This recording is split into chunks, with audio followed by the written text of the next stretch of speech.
पुराण कथा शिवंक डंबरू। दिने देवतांक राजा इंद्रदेव कृषकों उपरे रागी जाइथिले।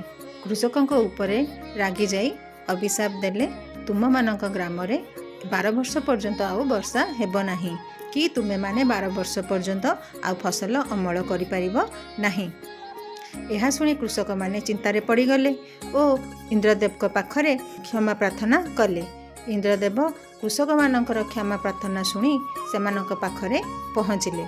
कृषक मानक कहले, मु तो मोर अभिशाप आउ फेराई नहीं पारिबि नाही, किंतु तुमे माने जदि प्रभु शिवशंभुଙ୍କ पाखरे तांकर डंबरू बजाइबा पई प्रार्थना करिबो तेबे वर्षा तुम ग्राम रे निश्चय हेबो। अन्य पटरे इंद्रदेव प्रभु शिवशंभुଙ୍କୁ दर्शन करी कहिले, प्रभु कृषक मानकर निवेदन को आपण ग्रहण करिवे नाही। जेतेबेले कृषक माने शिवशंभुଙ୍କ पाखकू दर्शन करी क्षमा प्रार्थना करिबा पई गले, शिवशंभु कहिले 12 वर्ष पर्यंत डंबरू बाजिब नाही कि 12 वर्ष पर्यंत तुम ग्राम रे वर्षा हेबो नाही। शिवशंभुଙ୍କ पाखरु कृषक माने एहा सुनी सेठारु निराश होई फेरिले एवं 12 वर्ष पर्यंत चाष काम न करिबा पई निष्पत्ति नेले। सेमानक मध्यरु जने कृषक तार खेतरे चाष काम करिबा बंद करि नथिला। से नियमित रूप रे खेतरे जाई चाष काम करुथिला।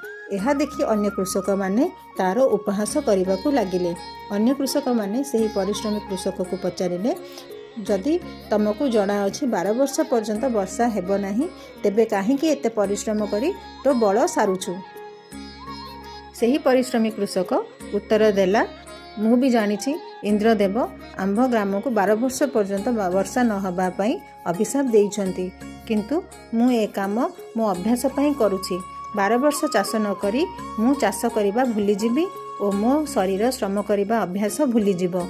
सेथिपई जेतेबेले 12 वर्ष परे मु चाष काम करिबी मो शरीर को कष्ट हेबो ओ मते चाष करिबा जणा नथिबो।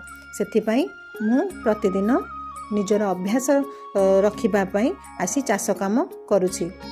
कृषकर एही कथा माता पार्वती प्रभु शिवशंभुଙ୍କ पाखरे बसी बहु कौतूहलर सह शुणुथिले। कृषकटीर परिश्रम और कृषकटीर मनोबल को देखि माता पार्वती कृषक को आशीर्वाद करिले और कृषक को सहायता करिबा पई से प्रभु शिवशंभुଙ୍କୁ पचारिले, प्रभु आपण भी जदि 12 वर्ष पर डंबरू बजाइबा भूली जाइथिबे तेबे कौन हबो। माता पार्वती कथा शुणी प्रभु शिवशंभु माता पार्वती मन कथा बुझी पारिले। सेथिपाई से तांकर डंबरू बाजुची कि नाही परीक्षा करिबा पई निज डंबरू को हाथ रे उठाई बजाइबाकू लागिले। जेमिति डंबरू बाजिछि वर्षा हबाकू लागिला। जो परिश्रमी कृषकटी तार खेत को जाई नियमित चाष करुथिला, सेही खेतरे तार फसल भल फलिबाकू लागिला ओ अन्य कृषक माने केवल पश्चाताप करिले। एथिरु आमे सिखिले नियमित परिश्रम करिबा केबे बंद करिबा नाही। निजर कर्म सब बेले करी चलीथिबा। आमर परिश्रम और परिश्रम पई आमर एकाग्रता देखि दिने ना दिने भगवान आमको आम परिश्रमर फल देबा पई भी पछाइबे नाही। जदि वीडियोटी आपनको भल लागि थाए लाइक, सब्सक्राइब और शेयर करिया को भूलिबेनी। धन्यवाद।